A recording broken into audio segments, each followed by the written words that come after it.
IPO போட்டவங்களுக்கெல்லாம் கிடைக்கிறதானா அதுவும் சொல்ல முடியாது. ஐபிஓ நீங்கள் அப்ளை பண்ணுற போது அது லாட்ரி முறையில் தான் உங்களுக்கு கம்ப்யூட்டர் பேசிஸில் PAN allotment wise PAN card number பேசிஸில் தான் பண்ணுறாங்க.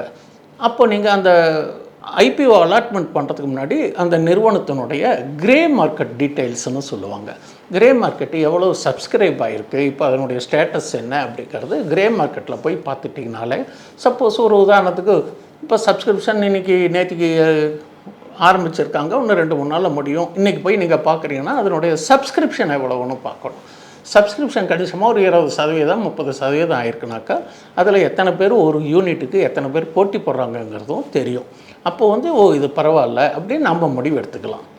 அதை பார்த்து நீங்கள் அப்ளை பண்ணுற போது ஒரு ஃபேமிலியில் 3 பேர் 4 பேருக்கு டிமேட் அக்கௌண்ட் இருந்து பேன் நம்பர் இருந்தாலும் நீங்கள் அப்ளை பண்ணால் யாருக்கா ஒருத்தர் கிடைக்கட்டுமே. யாருக்கு ஒன்று கிடைச்சாலும் உங்கள் ஃபேமிலி மெம்பர்ஸில் அதை வச்சு நீங்கள் ஒரு லிஸ்டிங் கெயின் பண்ணலாம்.